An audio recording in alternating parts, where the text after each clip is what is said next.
हनुमान के सामने कांप उठे शनिदेव। यह कहानी शुरू से लास्ट तक जरूर देखना है, क्योंकि आधा अधूरा ज्ञान किसी कम का नहीं होता। शनिदेव का अभिमान। त्रेता युग की समाप्ति और द्वापर का आरंभ हो चुका था। सभी देवता अपने अपने कार्य में रत थे, लेकिन एक देवता थे जो अपने कार्य में थोड़े कठोर और कठिन माने जाते थे, शनिदेव। शनिदेव का उद्देश्य था कर्मों के अनुसार फल देना, चाहे वो कितना भी पीड़ा देने वाला क्यों ना हो। कई बार उनके प्रभाव से आर्षि मुनि, राजाओं और यहां तक कि देवता भी पीड़ा से कराह उठते। धीरे धीरे यह बात फैलने लगी कि शनिदेव का दृष्टि पड़ना यानी दुख, कष्ट और विनाश।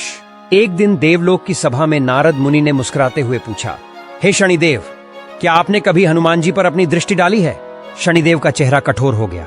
मैं किसी को नहीं छोड़ता, चाहे वो हनुमान ही क्यों ना हो। समय आने पर उन पर भी मेरी दृष्टि पड़ेगी। सभा में सन्नाटा छा गया।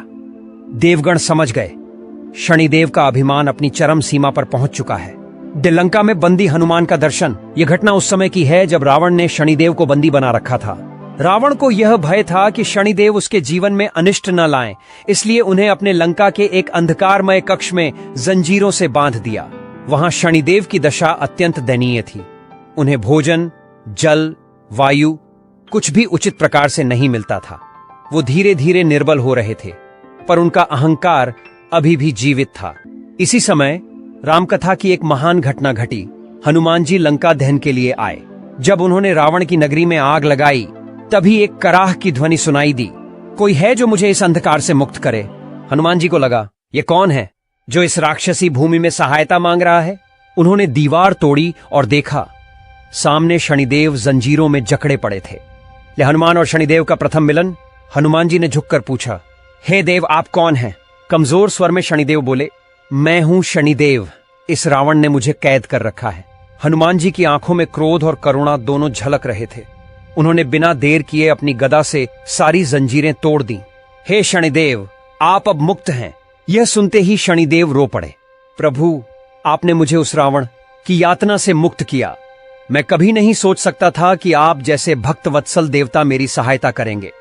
शनिदेव का प्रस्ताव और हनुमान जी का उत्तर। शनिदेव बोले, हे पवन पुत्र, आपने जो मेरे लिए किया उसका ऋण मैं कभी नहीं चुका सकता। कृपया मुझे कुछ सेवा का अवसर दें। हनुमान जी ने मुस्कुराते हुए कहा, यदि आप कुछ देना ही चाहते हैं तो वचन दीजिए कि जो भी मेरा नाम लेगा, मेरी पूजा करेगा, उस पर आपकी वक्र दृष्टि नहीं पड़ेगी। यह सुनकर शनिदेव सन्न रह गए। क्या मेरा कार्य ही कर्म अनुसार फल देना है? मैं किसी को नहीं छोड़ता। हनुमान जी गंभीर हो गए। तो आप चाहते हैं कि जो मुझे भजता है, मेरी भक्ति करता है, उस पर भी आपकी कष्टकारी दृष्टि पड़े?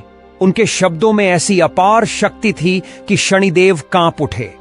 उनकी आंखों के सामने अचानक हनुमान जी का विराट रूप प्रकट हुआ। जलता हुआ अंगारों जैसा शरीर, वज्र की तरह कठोर मुख, और वह रूप देखकर शनिदेव थरथरा उठे। अब शनिदेव का विनम्र समर्पण। वो रोते हुए बोले, प्रभु, आपकी भक्ति को मैं कैसे चोट पहुंचा सकता हूं?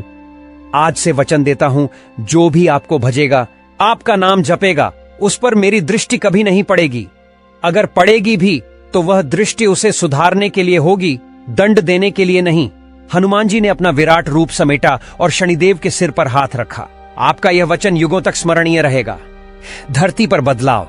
उस दिन के बाद शनिदेव के स्वभाव में अद्भुत परिवर्तन आया। उनका कठोर हृदय अब संवेदनशील हो गया था। वो अब केवल दंड देने वाले नहीं, बल्कि चेतावनी और सुधार के दाता बन गए।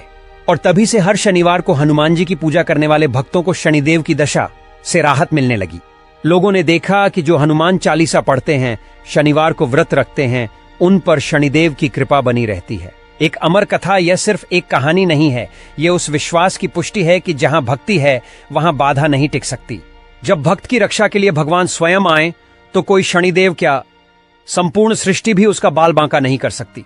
और इसलिए आज भी शनिवार को जब कोई भक्त हनुमान चालीसा हाथ में लेकर जय हनुमान ज्ञान गुण सागर बोलता है, शनिदेव स्वयं अपने सिंहासन से उठकर झुक जाते हैं, क्योंकि उन्हें याद है हनुमान के सामने शनिदेव कांप उठे थे। ऐसी ही भक्ति वीडियो देखने के लिए वीडियो को लाइक और चैनल को सब्सक्राइब